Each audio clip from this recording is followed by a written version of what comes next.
Success is a curious thing. It doesn't always announce itself with trumpets. And failure, well, failure rarely knocks down the door. Most times it slips in quietly, not with a crash, but with a whisper. It's almost invisible at first, and that's what makes it so dangerous.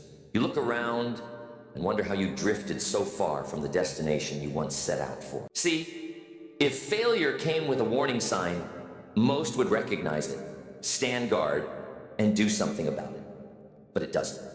It hides behind small habits, habits that seem harmless, even reasonable on their own.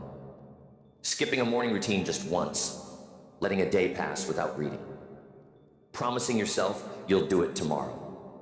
It's those little choices that open the window, just a crack, and that's all the thief needs. I've seen it too many times. People come to me and ask where they went wrong. They worked hard, they had big plans, but somewhere along the way, something slipped. Not with a bang, but with a whimper. Little habits left unchallenged, repeated day after day, became the silent thieves that stole what they'd been working for. And that's the danger, isn't it? Most people think success comes from adding more work, more hours, more ambition. But just as important as what you add is what you allow, what you tolerate, what you let pass unchecked. You can plant all the seeds you want, but if you let the weeds grow, pretty soon there's nothing left of your garden. Now, it's easy to spot the big mistakes, the major errors in judgment. But I'm talking about the habits so small you almost miss them. Leaving the dishes in the sink one night because you're tired. Letting a disagreement go unresolved because it's uncomfortable. Not writing that thank you note. Because after all, what's one note? These are the habits that steal your future. They creep in through the cracks, unnoticed. Each time you repeat them, they gain strength. Before you know it, you've built a wall, brick by brick, that stands between you and your potential. What's the lesson? Success isn't just about doing the right things. It's also about guarding against the wrong ones. It's about vigilance, about becoming a watchman at the gate of your own life, checking the locks, making sure the windows are shut, and not allowing even the smallest thief inside. It's a hard truth, but a necessary one. Habits shape your destiny. Not just the ones you celebrate, but the ones you excuse, the ones you rationalize, the ones you believe are too small to matter. Let me tell you, they matter. In fact, they may matter most of all. So as you consider your journey, ask yourself, what habits have I let slip in unannounced? Where have I grown complacent? What have I allowed day by day to drift out of alignment with my goals? Because if you don't catch these silent thieves early, they will take from you more than you ever imagined possible. Procrastination is a sly thief.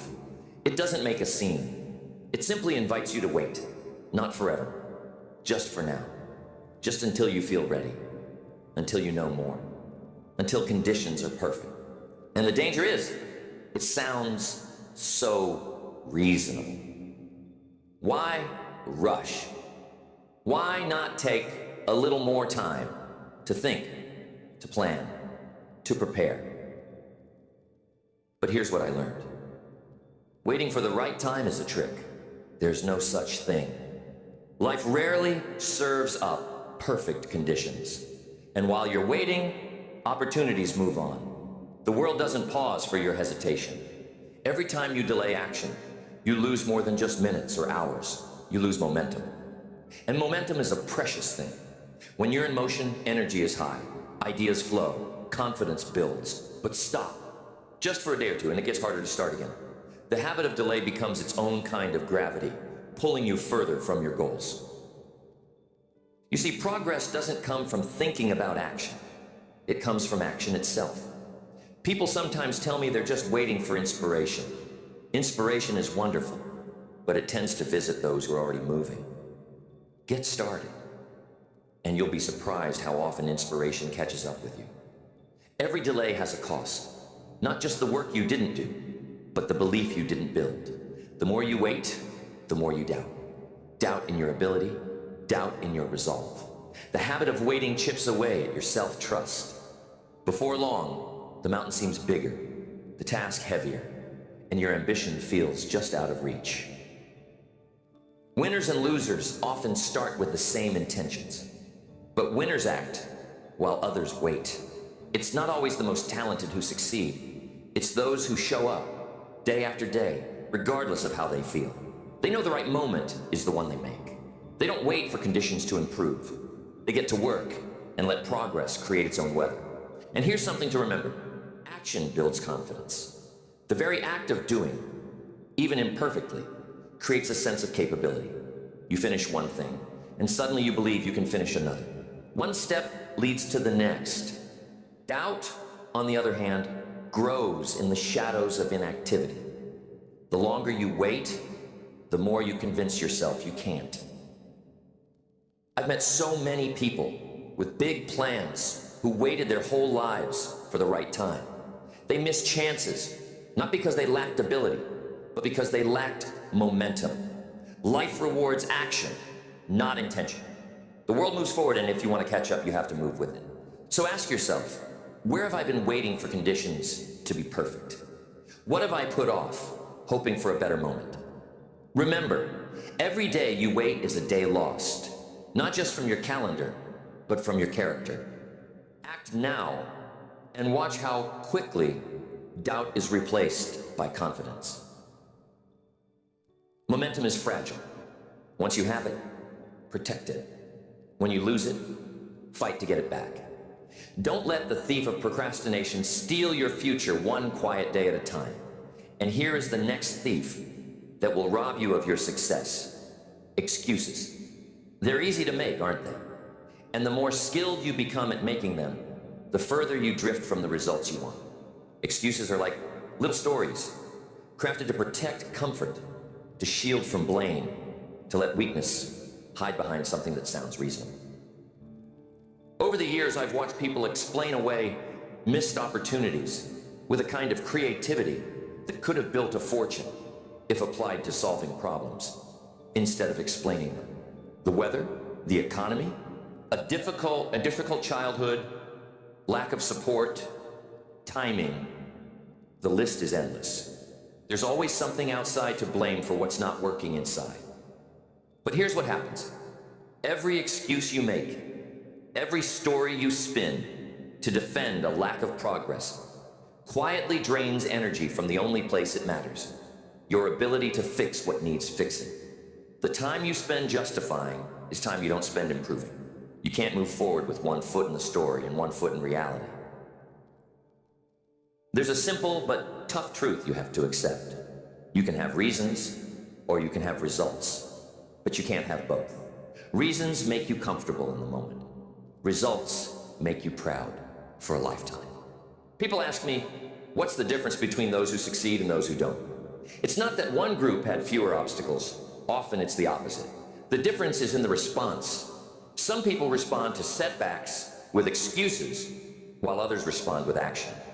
Some seek understanding, others seek escape. The first group moves forward. The second stays stuck. I remember a young man who told me all the reasons he couldn't start his business. No money, no connections, no experience. But as the months passed, his story grew longer, not shorter. The more skilled he became at defending his inaction, the less energy he had to do anything about it. One day he realized his story had become a cage. He was trapped by his own explanations. You see, the world rarely rewards those who are good at explaining why they didn't win. It rewards those who take ownership, who say, this is my responsibility, no matter the circumstance, no matter the odds. Responsibility is the foundation on which everything else is built. When you claim it, you gain power. When you avoid it, you give that power away. So ask yourself honestly, what excuses have I been making? Where have I been telling stories instead of taking steps? It takes courage to face your own explanations, to admit that comfort has been more important than change. But once you do, you reclaim all the energy that was lost in justification. Every minute spent making an excuse is a minute not spent making progress. Trade your stories for strategies. Trade your reasons for results. Let responsibility become your ally. When you do, you'll find that many obstacles vanish. Not because the world changed, but because you did. Next, distraction. Now there's a modern disease if there ever was one. It's never been easier to lose focus. So many things tug at your attention every minute.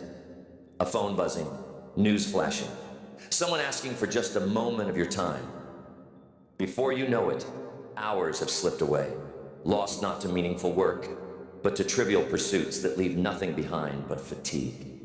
Success demands focus, and focus requires intention. The average person today is pulled in 100 directions, and most of those directions lead nowhere special. It's easy to say yes to every request, every notification, every new piece of gossip, thinking you can handle it all. But every yes to distraction is a no to achievement. You have to treat your attention like it's capital in the bank. If you spend it on things that don't matter, don't be surprised when you come up short where it does. What you give attention to grows. Water the weeds, and they'll take over the garden. Water the flowers, and beauty follows. I remember when I was building my career, distractions were different, but the principle was the same. Maybe it was the television, the radio, idle conversations at the coffee shop.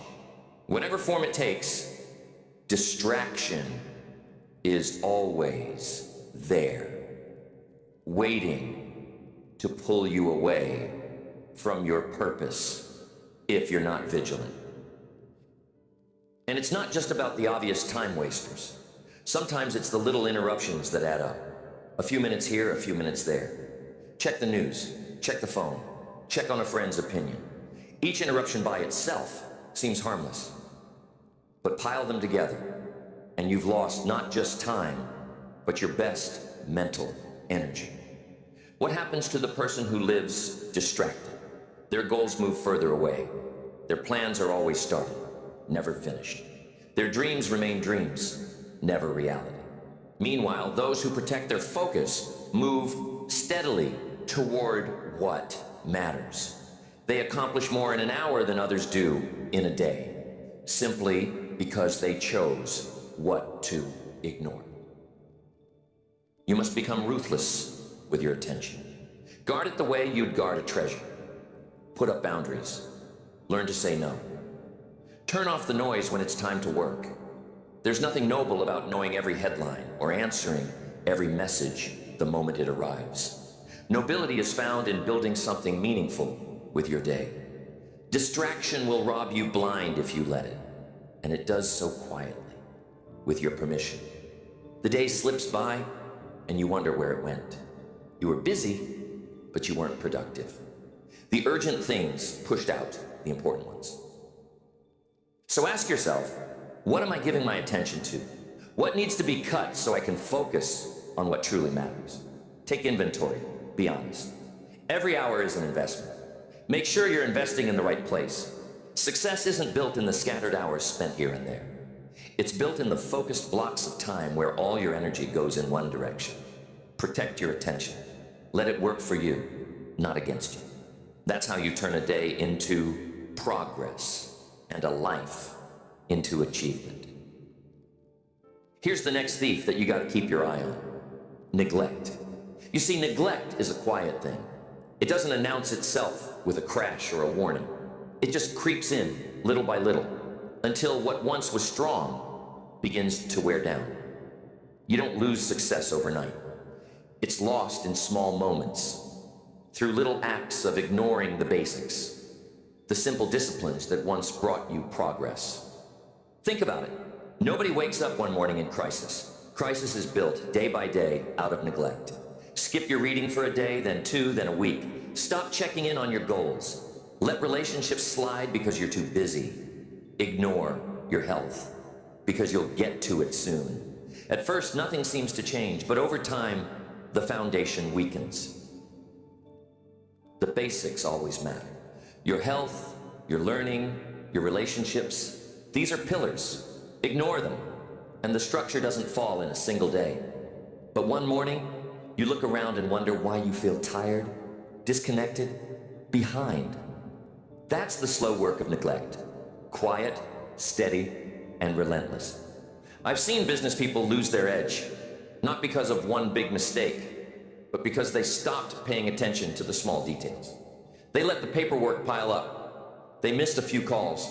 They assumed the customers would always be there. Then one day the numbers didn't add up. The clients went elsewhere.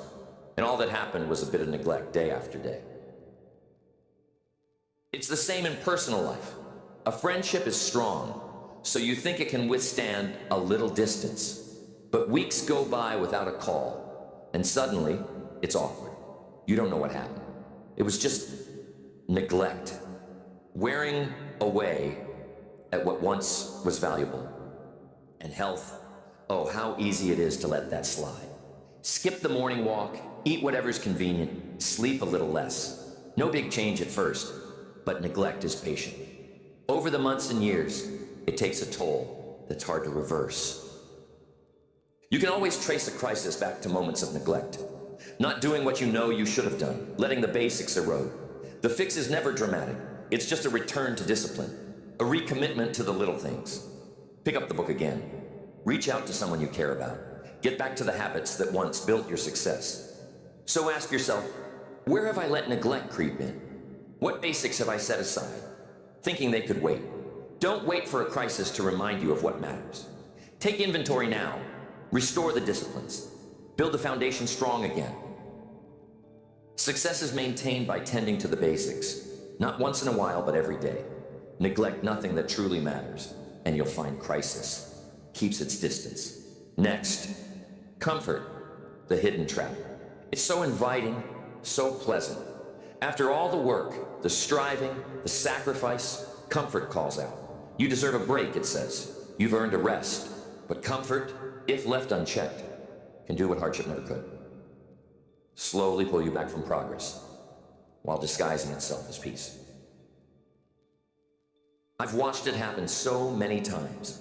Someone works hard, builds something good, achieves a level of success. Then, the urgency that once fueled their discipline begins to fade. The habits that built their foundation get replaced by routines that simply maintain the status quo. Before long, they're coasting. The edge is gone. That's the danger. Comfort feels like reward, but too much of it is regression in disguise. You see, the same habits that built your success are the ones required to sustain it. Progress doesn't end because you reached a certain level. If you let comfort turn your drive into drift, you'll find yourself slipping. Not quickly, but gradually, almost without noticing. Comfort says, take it easy. Ambition says, stay sharp. One says, you've done enough. The other asks, what more is possible? It's easy to listen to the first voice, especially after a victory. But the next season of success is always built on today's choices, not yesterday's achievements. Now, I'm not talking about healthy rest. Rest restores you. Rest is intentional, planned, a reward for focused effort.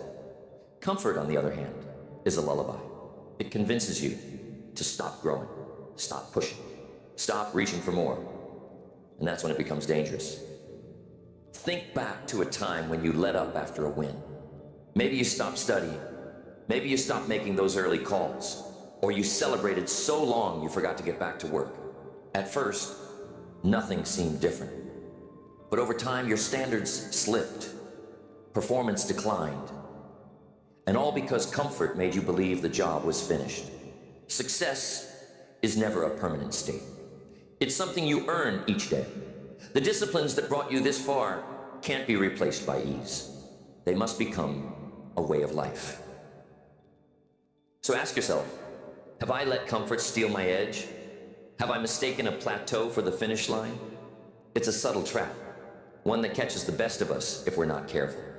Make peace with progress, not with comfort. Let achievement be your rest, not drifting, not settling, but knowing you pushed a little further, grew a little stronger, learned a little more. That's the kind of satisfaction that builds real peace of mind. If you want to keep success, guard against comfort's quiet pull. Remember, the journey isn't over because you reached a milestone. It's only over when you stop growing. Here's the next thief. The you must keep away from you. mind in your pockets. They call it association drift. And it happens so quietly you hardly notice.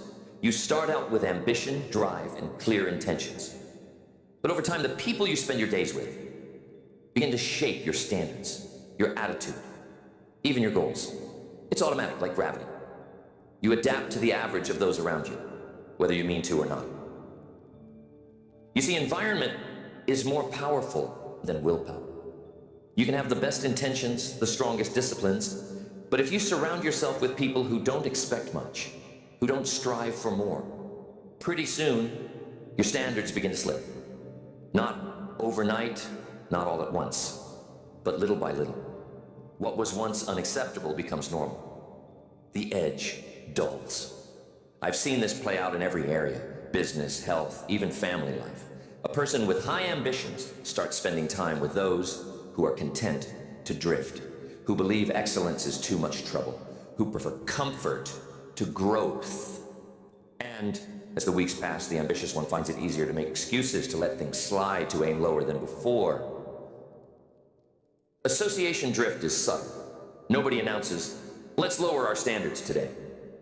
It happens in conversation, in attitudes, in the way problems are handled. When you're surrounded by people who settle, you learn to settle. When you're surrounded by those who push, who strive, who challenge you, your best becomes the expectation.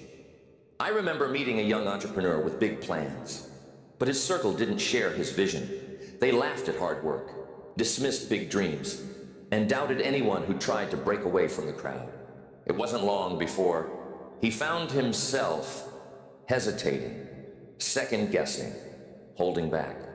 Not because his dreams had changed, but because his environment made it harder to believe. It works in reverse, too.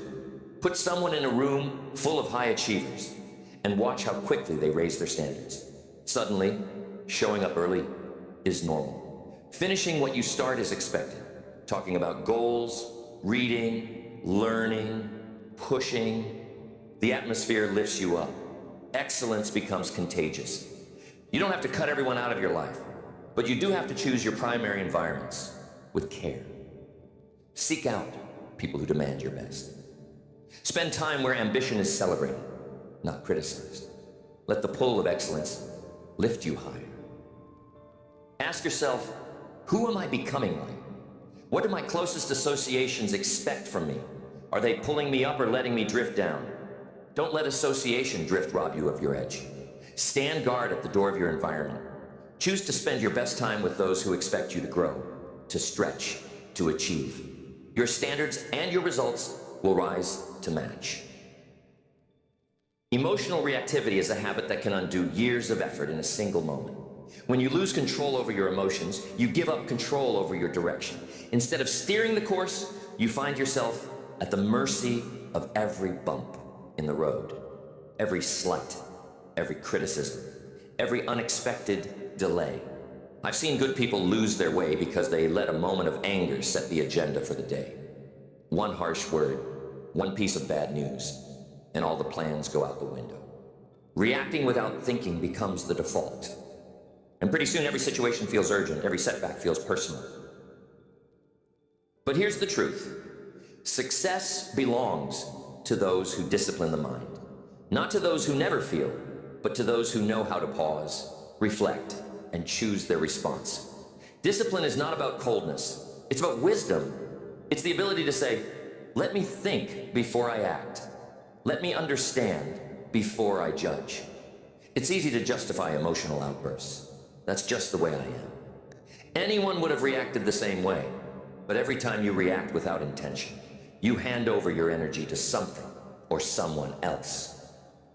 The energy you could have used to solve a problem, build a relationship, or move forward is now wasted in the fires of frustration or hurt pride. Over time, this habit costs more than you realize.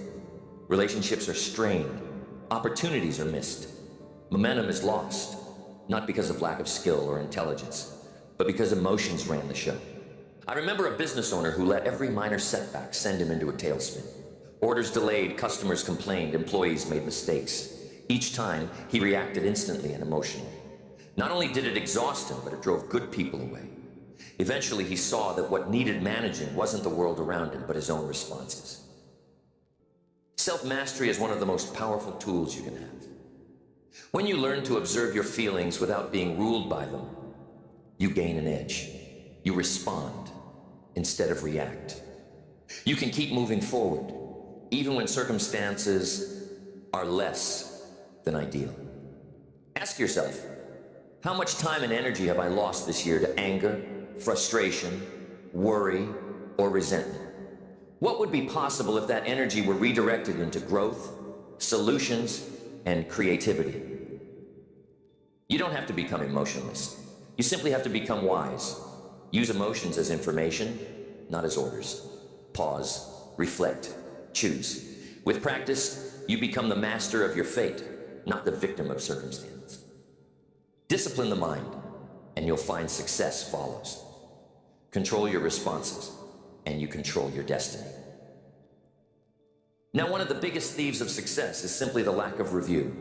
I'm telling you, this is one of the quietest, most overlooked habits that can steal your future. It sounds simple, even harmless, to just move from one week to the next without looking back. After all, you're busy. There's always something new to chase, another problem to solve, another opportunity to consider. But when you don't pause to reflect, mistakes repeat themselves, and progress becomes an accident rather than a plan. Winners review their week, their habits, their goals. They want to know, did I do what I set out to do? Where did I get off track? What did I learn? Success is maintained by inspection. Unexamined behavior leads to silent decline. Not because you're not trying, but because you're not noticing. I've met people who couldn't understand why they weren't getting ahead. They worked hard, put in the hours, stayed busy. But every year looked a lot like the last. Why? Because without review, they never caught the small errors, the drift from their original purpose, the habits that had started to work against them instead of for them. Life rewards those who learn, not just those who labor. The difference is in the review. Just as a pilot checks the instruments and adjusts the course, you have to inspect your days and adjust your direction. Otherwise, you drift, slowly, silently, until one day you're far from where you meant to be. Take the time to review. It doesn't have to be complicated. A few quiet minutes at the end of each week. A moment to look at your habits and ask, what's working? What isn't? Where did I waste time? Where did I make progress? The act of looking back, honestly and without excuse, is what allows you to move forward with intention. Reflection isn't about guilt or regret. It's about learning. It's about making tomorrow better than today, not by luck, but by design. The discipline of review creates a cycle of improvement. You catch yourself sooner, adjust faster, and see growth where others see repetition. Ask yourself, when was the last time I really reviewed my week, my habits, my goals? Where have I allowed drift because I wasn't paying attention? Success isn't just about big wins. It's about constant course correction. Don't let the lack of review become a silent thief in your life. Inspect what you expect. Take the time to reflect, to learn, to adjust. That's how winners keep winning. Not by chance, but by choice. And here's the key. I call it the replacement rule. Now this is where real change begins. You can't just remove bad habits. Nature doesn't tolerate a vacuum. If you try to simply stop doing what isn't serving you, something else will rush in to fill the space. Often the very same habit you tried to get rid of, or one just as unproductive. The secret isn't subtraction, it's replacement. You have to trade one habit for another, one routine for a better one thought pattern for something stronger. Every minute that was lost to procrastination can be reclaimed with intention, by filling it with scheduling, with action, with meaningful work. If you find yourself making excuses, don't just silence the voice. Give it a better job. Replace excuse-making with accountability. Find someone who will challenge your stories, who will ask you for progress, not just promises. Trade distraction for focus. That means building routines that make it easier to ignore the noise, setting boundaries, creating space where your best work happens. You see, your time and energy are always being spent. The only question is, on what? If you take away what's wasting your future, but don't put something better in its place, you leave the door open for old patterns to sneak back in. The mind loves routine. If you give it nothing, it will find something, and that something is usually what's familiar. The person who succeeds at lasting change doesn't just uproot weeds, they plant flowers in their place. It's not enough to stop drifting. You have to start steering. Not enough to stop complaining. You have to start building. And how do we make this work in our own life? You trade those late nights of worry for early mornings of planning. Replace gossip with meaningful conversation. Exchange a habit of delay for a habit of daily action, even if small. That's how you create momentum, by building a new pattern where the old one stood. And don't underestimate how powerful small replacements can be. One tiny change, repeated daily, grows into a new identity. The person who schedules their priorities instead of leaving them to chance becomes known for reliability. The one who invests their attention in what matters finds their life full of progress, not just busyness. Ask yourself, what habit have I tried to remove, only to see it return? What could I put in its place that would serve my goals, my health, my growth? It's not enough to subtract, replace. Build something new and let it crowd out the old. The replacement rule is the foundation of transformation. If you fill your days with purpose, there's no room left for the silent thieves. Trade the habits that steal for the habits that build. Do this, and you'll find success isn't just a moment. It becomes a way of life.